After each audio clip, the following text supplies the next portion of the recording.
All right. Welcome, Glad Game Pod. Should all be able to hear me. I just got to check two things here. Sure, the stream's up. I had to get the camera set up. It's a different camera set up today. All this other stuff going on. All right. So we know. Let's see if we can hear. Got to make sure that my audio is working.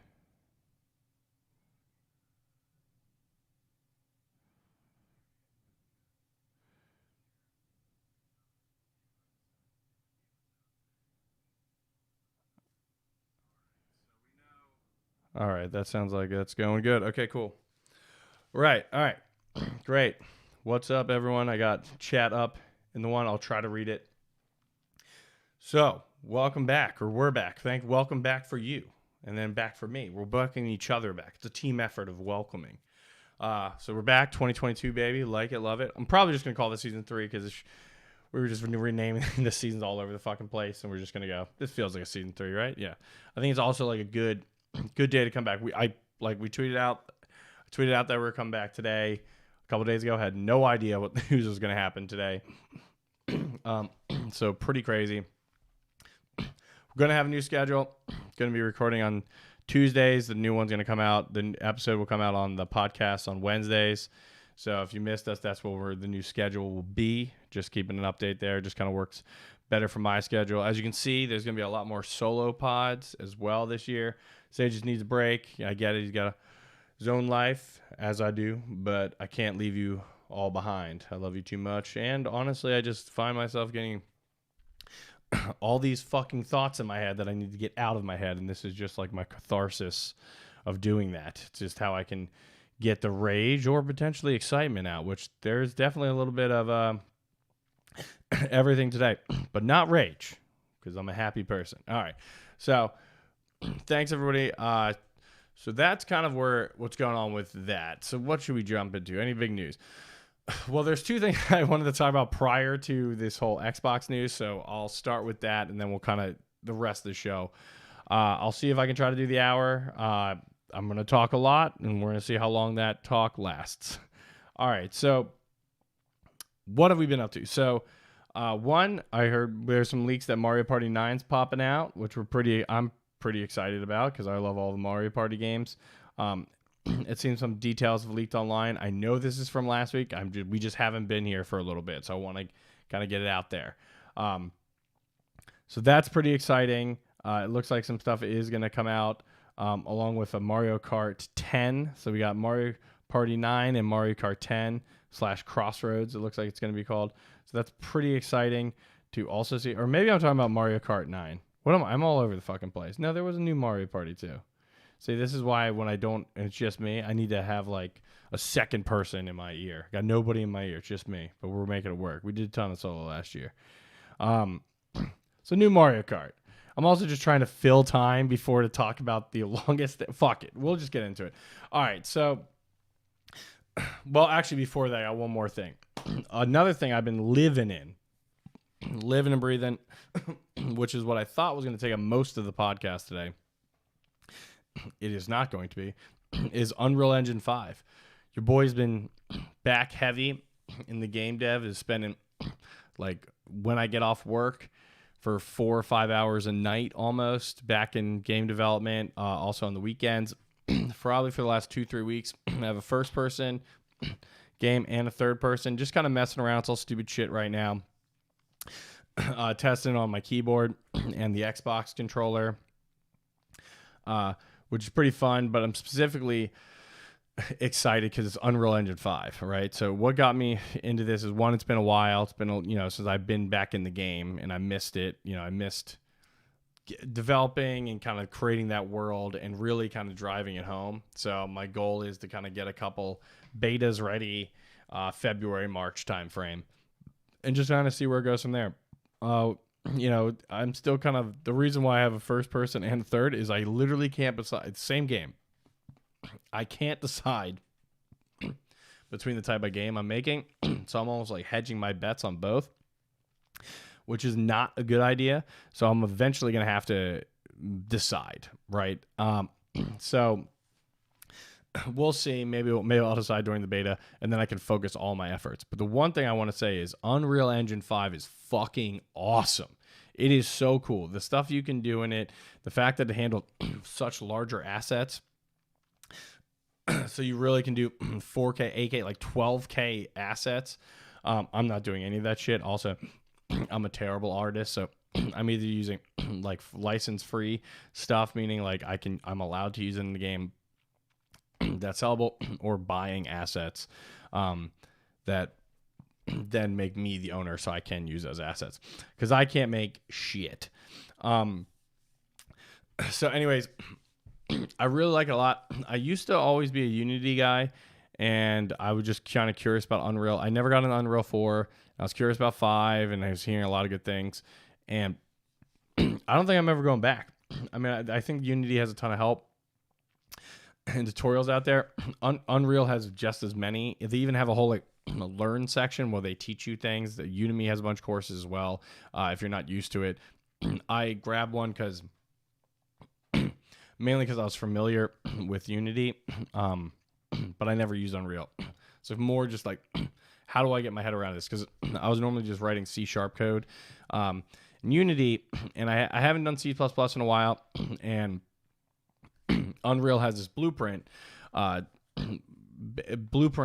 development, I guess you'd say, where you don't even need to code at all. You create these blueprints. You can code if you do code at C++, which I haven't used for like 6 years. I had to dust off the old noggin there. And actually, I got a couple C++ textbooks I haven't used since fucking college that I kind of dusted off and kind of remembered. All right, what are we doing in here? But the blueprint stuff is really cool, and it's really powerful. It's basically like a GUI programming development. It's all the same principles on if you understand programming. It's very familiar. It's basically just creating a GUI for coding, but it also allows people who don't know how to code and maybe don't want to and think it's a time way to do it this way. And you can create a lot of the same actions on stuff. I think you have more control. Well, you definitely have more control with C++, and it feels like you're not limited.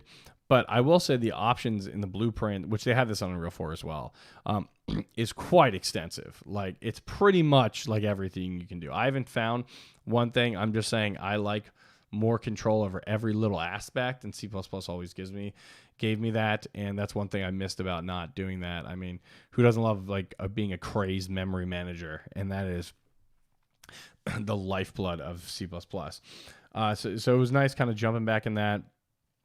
And yeah, so I'm pretty excited.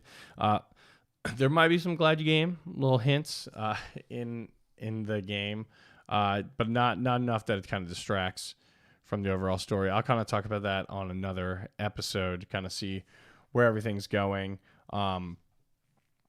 Once I flesh out more, I got to decide if it's going to be first person or third person, because me developing both and it's just me, I'm not a AAA studio. I fucking can't do all this shit. But so we're trying to get away. So that's kind of one thing. So I would say I'm going to probably talk about Unreal Engine 5 a lot more in the coming days, or coming podcasts, I should say. But let's just get into it, okay? I was going to talk about and try to fill your ear with other shit. I'm going to try to talk for the full hour, but we'll see. It's going to be as long as it's going to be long, right? It's been a while. You should be excited I'm here. I can't really trivia myself, but maybe I will. I don't know. All right. Microsoft bought ActivisionBlizzard, right? I actually talked about this like 6 months ago on the podcast, saying it's possible that Sony or Microsoft could do this as like a big splash. I was 0% sincere about that, right? It was just a joke that I thought would be funny, because you thought like, they're kind of too big to fail. Obviously, with all the fucked up issues that are going on at ActivisionBlizzard, maybe that's part of the sale. I'm not really sure. Although they're keeping that piece of shit CEO in office right now, but I think if they keep getting pressure and stuff, hopefully he can get removed. And I'm not mentioning his name because I don't think he deserves it. For ActivisionBlizzard. So, and I think Microsoft has a really good team there for accountability and stuff, and I think they can put the proper culture in there and kind of get ActivisionBlizzard back on its feet with the right culture and the kind of people and ideas you want. in a business sense, because there's been a lot of shit there and it needs to be cleaned up. So I'm glad to see and hope that's going to be happening. But yeah, so they bought Activision Blizzard for $68.7 billion. I mean, this is fucking huge, right? We thought the Bethesda acquisition was huge for like $7 billion or whatever the hell earlier. I mean, $70 billion almost, $68.7 billion is a ton of cash, right? All cash deal, which is crazy. But you got to remember, Xbox has the backing of Microsoft, who's going to have that crazy money to just spend. Maybe they're spending it because inflation is happening, things like that. So they're trying to get it, quote unquote, on a deal. Either way, that's huge. What does this mean? That means Call of Duty, World of Warcraft, Overwatch, Crash Bandicoot. It's all under the Microsoft or Xbox umbrella now, right? These are all exclusive to there. It is going to be part of Game Pass. It's part of the whole ecosystem. So before we go into like what that means, I kind of want to just kind of show a comparison here. So the top 10, we're going to kind of go over the top 10 gaming companies by revenue as of last year, right? So as of last year, let's see, and I got this article, and if it's wrong, fuck them. But yeah, so basically Sony last year was the most profitable gaming company. I want to make sure this is 2021. I think this might be 2020, which is still pretty close, but you want to bring home the real action, right? All right, so let's do top 10 most. This is exhilarating content, I know. Profitable gaming company. I have to talk out loud because I don't have anybody to like talk for me. Okay, yeah. That's all right. Yeah, my Intel seems to be correct unless someone fucking changed it. Let's check one more time. Yeah, all right. So I don't know what the hell this other site is, so I don't care about it. All right, we're going with the first site. Fuck it. All right, so anyway, Sony it had $25 billion in revenue, right? So it's number one. Number two is Tencent with 13.9. So there's a huge drop off right there. You're talking about a $12 billion drop off, right? So Sony has quite a lead. In third is Nintendo, 12.1 billion. And fourth is Microsoft with 11.6 billion, right? So Microsoft is in fourth place right now as of, let's just say these are the 2020 numbers, so in the year of 2021. Nothing changed drastically other than the Roblox stuff, so that might have moved 10 cent up. But for right now, this is the side we got to go off of. So Microsoft's at 11.6. So if you go to 5, the fifth most profitable gaming company by revenue is Activision Blizzard with 8.1.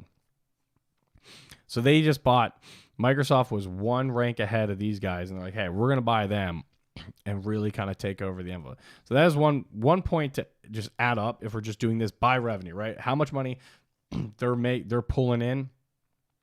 8.1 billion Activision Blizzard, 11.6 billion from Microsoft. And so we'll just do, I mean, people already probably got it, and I am tired as shit. What did I say, 8.1 or 8.2? I think I said 8.2. Yeah, so it's $19.7 billion, right? Is how much if you combine them, that's how much like they are now, right? They're almost a $20 billion revenue. You have to realize that Sony is still at 25. So Sony is $6 billion almost. It's like 25 and a half higher in revenue. So Microsoft basically moved up to second place for first or third place, depending on where Tencent is. I know Tencent jumped in the last from the Roblox stuff, so Sony may be 2 and behind Tencent or whatever. But basically, Microsoft bought its way into the top 3 that it was not in. But no matter how you count it, it's still about $6 billion below Sony's revenue. That is with the new acquisition, with ActivisionBlizzard. Okay, so this isn't, to be clear, Sony's dead, in the water. There's nothing left. They have no revenue, all that shit. They're fine. They have tons of revenue generating streams. And what I'm talking about for Microsoft's revenue, by the way, I'm talking about their gaming revenue. They have significant revenue outside of the gaming industry, but the gaming revenue is what we're discussing with the Xbox game studios specifically, because that's who they compete with. So, so with all that, they also own Minecraft now too. So they have a ton. This brings a lot of studios, not just Call of Duty. So there's a lot of interesting stuff that studios can work on outside of, the generic FPSs. If they want to bring back Crash, they also own Spyro as part of this move.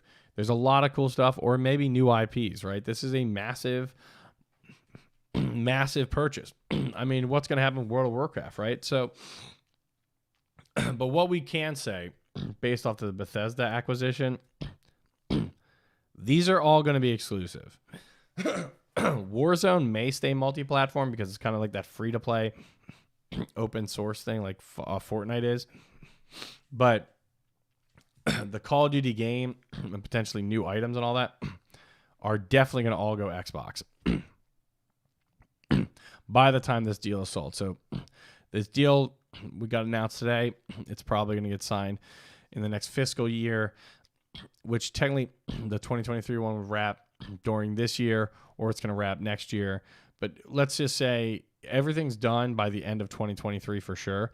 2024, so like 2 years from now, I doubt that Call of Duty games are being made for PlayStation anymore. World of Warcraft, well, never was, but any of those new kind of games are all going to be made just for the Xbox ecosystem.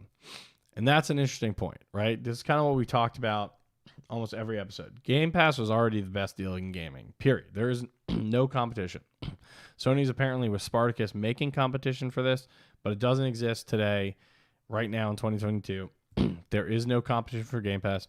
It is without a doubt the best deal in gaming. It just got better because now they own ActivisionBlizzard, so now all those properties potentially are going to fall under Game Pass. That's a monster, right? That's a monolith. That thing is, Game Pass now just got injected because they actually missed their revenue, their user base year over year. They were looking for about 46%, I was reading, and they got about 37. Still incredible, user gain from year over year, but not their target. This is going to inject a shitload more new user base. One, PlayStation users are probably going to get an Xbox, or if they have the PC, they're going to get the ecosystem, meaning Xbox Game Pass, to get part of it. Also, all these games are going to push people who didn't get Game Pass but own Microsoft products to potentially get Game Pass because they're like, oh, it might be cheaper. Why am I going to buy a Call of Duty every year when I just pay for Game Pass and I just get the update, right? It just doesn't make sense. Now, is Call of Duty going to be a year-to-year exclusive now? Maybe, maybe not. But the point is, you're not going to pay full price when you can pay for basically the Netflix streaming of it. Even if that's all you play, you're still most likely going to want to get Game Pass, and that's what makes Game Pass so interesting. Sorry, I'm like dying right now. I haven't had water all day. So, I mean, that's pretty interesting. I mean, this is fucking crazy. We're all still processing it. A lot of unknowns. But I'm telling you, Bethesda was the roadmap for this. It is going to be exclusive. But it's going to be exclusive to the Xbox ecosystem. And I think there's a very real possibility, if we consider what we've seen before, that the Xbox, like what we were talking about before, right, is Xbox ecosystem is Xbox Game Pass. Xbox Game Pass is PC, console, cloud, right? They have their xCloud stuff, which is like basically just Game Pass on the cloud, but you can also rent servers that have more powerful specs. To me, this is a very direct move of not just bolstering Xbox's first party studios, which are, great, kind of making that identity of what Xbox first party studios do, which is multiplayer FPS heavy, but you could say RPGs, but they're kind of even with RPGs on Sony, but definitely multiplayer and FPS heavy compared to Sony, which is more of like the single player cinematic experience, story driven experience that you see there. So before I can go do what can Sony do, one, I don't think they need to do anything. They can keep seeing how this plays out. Like I said, they still, if we're using last year's projections of how much ActivisionBlizzard made and Microsoft added together, Sony is still ahead by quite a bit, right? So they don't need to rush out and just buy somebody. And it's not like everybody can just rush out. Sony probably doesn't have that much cash on hand to do an all-cash deal. Now, they don't necessarily need to do an all-cash deal, but that I'm just making a point of they don't need to rush out and everybody buying everybody. Who could they buy? Yes, EA and Ubisoft are two people you probably would look at as in their price range that they could acquire. Ubisoft feels like it could be a good fit and kind of give them additional properties that kind of fall in line with their stuff, but also kind of not, right? Kind of give them a little extra that they don't handle with that wide breadth of properties. EA, you also could say that. I mean, Call of Duty, if that's the FPS, Madden is the sports games, right? FIFA is the sports game. You take EA, that's massive. Square Enix is also out there, but these are like smaller publishers. And not to say they're small, just smaller than ActivisionBlizzard. Now, granted, EA is right behind ActivisionBlizzard, right? So ActivisionBlizzard is 8.1 billion, EA is 5.5. So if they want to make a massive move, you get EA, right? That's the largest drop in the pond. Now, could you get Epic? Sure. Are they going to get Epic? Fucking doubt it. Epic kind of seems like you have to want to sell unless it's like crazy overpriced. And then you have your fiduciary responsibility that you have to accept the offer because it's so fucking crazy overpriced. You got to take it. I just don't see Epic selling unless it's some crazy high overpriced thing. Yeah, you get Fortnite and you get a lot of other great stuff. I don't know. The number one, which actually the game revenue is lower than people realize, is Take-Two Interactive, right? 3.1 billion, but they actually make NBA 2K, and obviously they make fucking Grand Theft Auto. If you were to ask me which one makes more sense from like it feels like Sony, it's Take-Two. And it's Take-Two because Grand Theft Auto 3, San Andreas, Vice City were all PlayStation exclusives, right?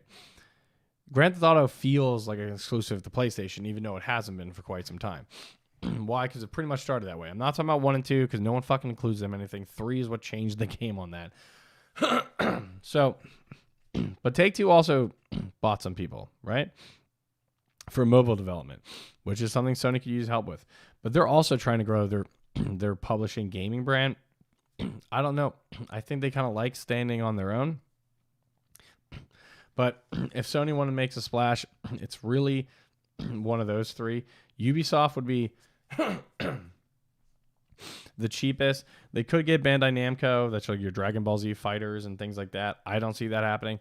I think your realistic three, and I'm not saying I think Sony's going to buy a publisher. I'm just or publisher developer. I'm not saying they're going to. I'm saying if they do, it would probably be one of these three, which is Take-Two, Ubisoft, EA. Who would be the most impactful to like the gamer's eyes? Probably Take-Two. Mainly just because it's Grand Theft Auto, Red Dead Redemption, right? You're getting all of Rockstar. Rockstar is, without a doubt, the number one developer on the planet, period. No one's close. There used to be Valve when they were making fucking Half-Life, but they haven't done that for a long time. Granted, they just did Half-Life Alyx a couple years ago, which is amazing. And they're sure shit not going to buy Valve. But that would be cool, right? No. So that's probably the biggest splash, even though EA is making more revenue. it just feels like that's the bigger splash. Now, I mean, Sony does like sports games, right? They made MLB The Show, and they just made it multi-platform. So, I mean, could they buy EA? Yes. Could they buy Ubisoft? Yes. Ubisoft is the cheapest acquisition of all of them, right? If you're going to buy them, Ubisoft is the cheapest. Take-Two is probably second cheapest. EA is probably third cheapest, mainly because of their revenue is pretty close to what ActivisionBlizzard was. They're not going to be cheap. You're not talking about $70 billion, but ActivisionBlizzard kind of set the fucking market with that, right? Like Bethesda was at I think the Bethesda was like $7.5 billion for Bethesda, right? And that slew of studios. So 7.5, and then this is 10x that essentially at 67.8 or 68.7 billion. I think so. They kind of set the market for that, right? And EA's got to be probably at least 50. I mean, they're around there, maybe 20. Like it's just, they're lower for sure, but not a ton. Take-Two, you're probably talking at least 20. Like your revenue last year. So it's like, can you do that? I don't know. Ubisoft though is probably in the Bethesda range. Ubisoft's probably in the 7 to 9 range. And I'm not, all this money is like fucking crazy, ridiculous money, right? But that's the one that lies into like, it lines up, it can be purchased. And like that's what could be done. So Square Enix is another one you could get, but they're kind of one that you kind of tag on to somebody. Like if you get a Ubisoft, I would say you get Ubisoft, then like a couple months later you get Square Enix, right? You kind of like round out that portfolio. I would say that this is going to be an interesting week. Sony is not Sony's not going to just buy someone tomorrow. Now, maybe next week they have something talking about this, but there's not just like a $70 billion or $68.7 billion purchase. That's not like a one-day thing. They're like, fuck it, we just go do that tomorrow. Like these deals are months in the making, right? And then they publicly announce it. They make sure all their I's are dotted and T's are crossed, because one, they have to, the stock price is going to fucking skyrocket, which Activision's did today because of the Microsoft purchase, right? So it's not like willy-nilly. So my bet is, do I think Sony is going to buy another studio or publisher, I should say? I do think they will. I think they will this year. I think there'll be another one announced this year at some point. I think it will be of those big three of EA, Ubisoft, or Take-Two, and I think it's 90% more likely that it's Ubisoft. Just because the price point and everything else kind of fits. Maybe Square. They're kind of that oddball, but they do the Final Fantasy stuff, which is multi-platform, but it just feels like PlayStation exclusive because of previous entries. So I would think you would look there. Maybe they do a deal of, we're going to do Ubisoft and Square, in an X amount of span, as opposed to just getting one, like Take-Two. And Take-Two is really trying to expand the portfolio. I don't think 10-2 ones will go away. They're definitely not buying Tencent. Tencent is a fucking monster. So just, and then EA, maybe. I just don't see it. If they do get EA, they could then technically make Star Wars exclusive, which would be massive, right? Because they may have, Spider-Man is exclusive to Sony. So that is something they could do. It's just, I don't think it's going to be in it. I'm not sure if it's great if we just get in a massive bidding war. Like, competition's good, but buying every publisher and two people like Sony and Microsoft buy everybody, then it's kind of like, yeah, you're not getting that diversity you kind of want to see. And you also can't forget about the indie developers, right? Some of these other studios kind of really help them flourish and work with them. And if everybody's buying everybody, it might just get drowned out, right? And the indie dev scene, the indie developers are an incredible area of gaming as a shitty one myself, but as a larger area, they make some of the most innovative games that we have and really exciting stuff. I mean, fucking It Takes Two is technically an indie game, right? And that was awesome. So, I mean, you have, and like Journey and shit like that. So that you can go on and on. So there's just like a lot that you don't want to see indie devs kind of get washed away with all of these publisher acquisitions happening. So it is exciting and it's great for gaming in some ways and potentially not in others. But yeah, so that's my thoughts on what I think Sony is due. I think they will buy somebody. I don't think it would technically be in reaction to this. I think they already are in conversations to buy somebody, and they're just going to bring light to it because these things don't just happen. They're not overnight deals or overnight announcements. There's a lot that goes into it, so I would expect Sony announced something because I expect they've been working on buying somebody since Bethesda happened. I think that shocked Sony a little bit, and now that it's been a year, I think they've been working to be like, is it Ubisoft? Is it Square? Is it Take-Two? I fucking doubt it, but is it Take-Two? Is it EA? Because you get Respawn and all that shit. Or is it a mix of a couple of them? I do think they will do that to kind of like add that additional shoring up of their portfolio. But I think it's definitely interesting. Now, on to the number one thing. I think that's like going to happen regardless. And also, we know Spartacus, apparently they're working heavy on a competitor for Game Pass. I think Spartacus gets officially announced with the acquisition of another publisher. I think they're getting their T's crossed with what Spartacus is and who they can realistically buy. That then they can try to drop both. Be like, we have a Game Pass and we have these many new studios because we just got this publisher. That's what it feels like Ubisoft, right? For example, it's like now we have, all the Assassin's Creed. We have Splinter Cell. We have all this shit and kind of like bringing that back. But outside of like who can buy who and all that kind of shit, I think they're going to do that, and I think they'll get announced as Spartacus this year at some point. So you have your Game Pass competitor. I think what Microsoft is doing and been doing, which they've been pretty vocal about, is they don't really care about their console. They care about their console because it gives something to the consumer at a good rate if they cannot afford a PC with equal graphics, right? If you don't already have one, a PC that's like good enough, and it's not in your budget, here's our budget-friendly option to play these awesome games and where they look awesome and feel awesome and it's exciting. That's your Xbox S or X, right? We have two options. I think they'll keep doing that, and they have the cloud option too, right?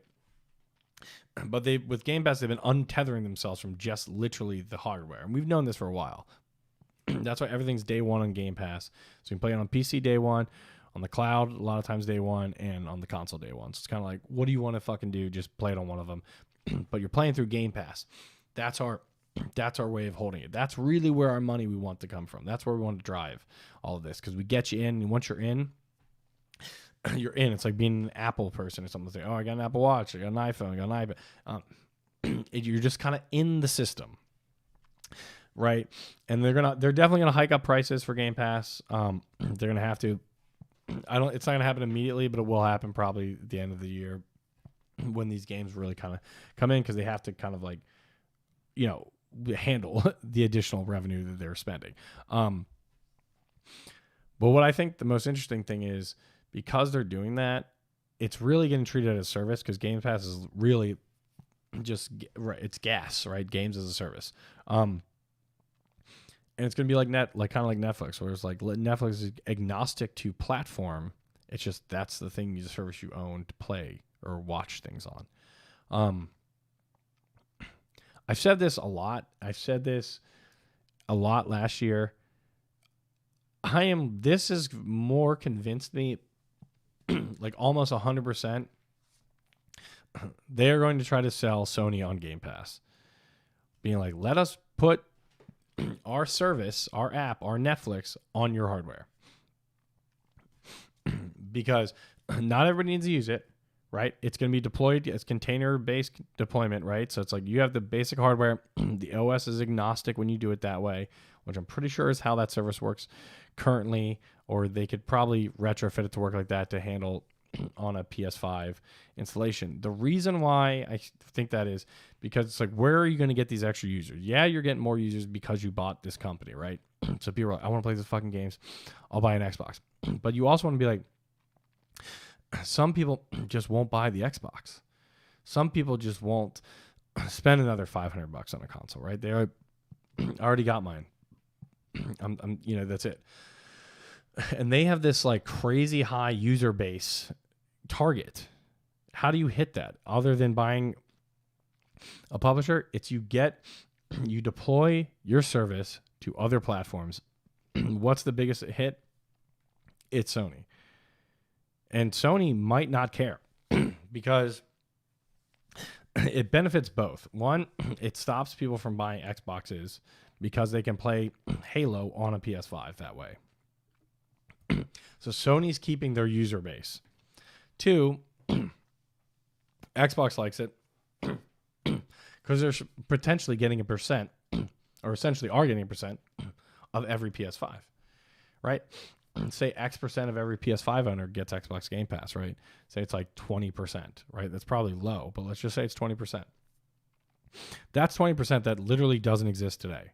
And it's not that it did much larger operating cost to support it, right? Because they're already supporting all these other platforms. So it would work out that in only the benefit. And then Sony, and they're kind of getting the Sony people. And I think it would probably be closer to 40 or 50% of people with PS5 get Game Pass. But whatever. Then, so it's like, why would they do that? They do that because more users equals more money. They don't fucking care if you're playing it on. The reason they don't care if you're playing on PC is because you're playing on. It's not because the PC is Microsoft, right? You could literally own a Mac and have it bulleted on Windows, right? They don't give a fuck about the hardware. They give a fuck about the service. You're paying for the service. You download the service. Great, you got the service. We wanted you to play it on your phone. That's a big thing they want to do. Play it on your phone. Play it on the cloud. Play it on the Xbox. They just want you to play it regardless of what the fuck your hands are physically touching. Period. So it just makes financial sense for them to go after PS5. Now, will Sony agree to this?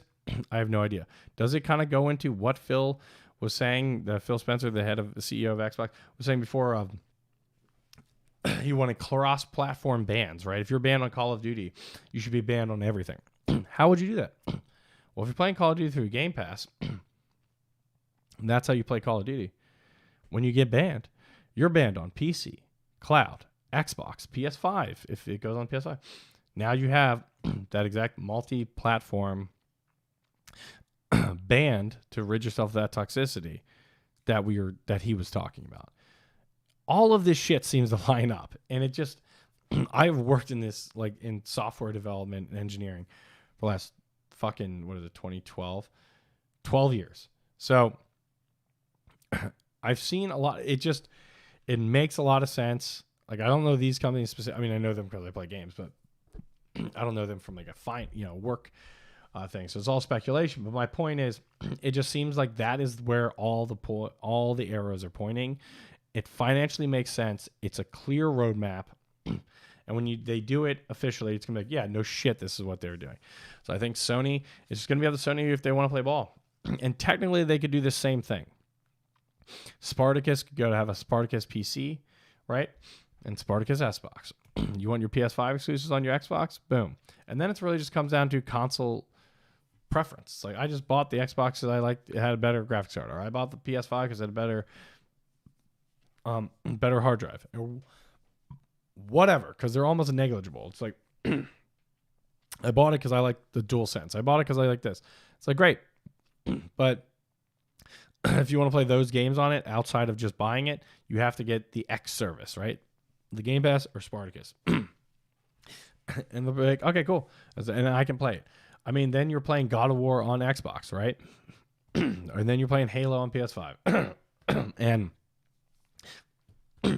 Why would they do this? Because they're getting money from their competitors' hardware. They're not losing money at all. You are gaining money.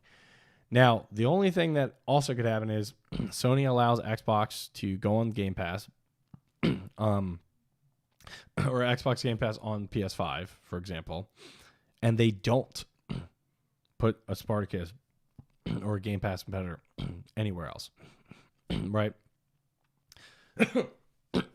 It's just PC or PS5. There is no Xbox component. Why would you do that? Because you're giving some percentage share to Xbox for Game Pass, yes. But you're also keeping your hardware sales because you're forcing people who want to play your games, either they have to be on the PC component, so you're covering that, or you got to sell the PS5. And you're kind of hurting the Xbox sales in that situation. So I think that's kind of an interesting dynamic of where we're going to go, because cloud-based gaming is where a lot of people say this is going to go, right? Everything's just going to be a service and you just get it from the cloud. And it's really, subscription model is where everything is going, is where everything is. I think the clearest roadmap is Xbox Game Pass is going to be an application, service on PlayStation.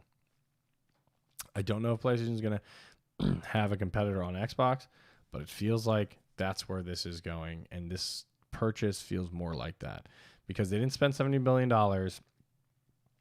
to not be exclusive to Xbox, but they did spend $70 billion to make people want to buy into the Xbox ecosystem, whether that's cloud, whether that's PC, whether that's console.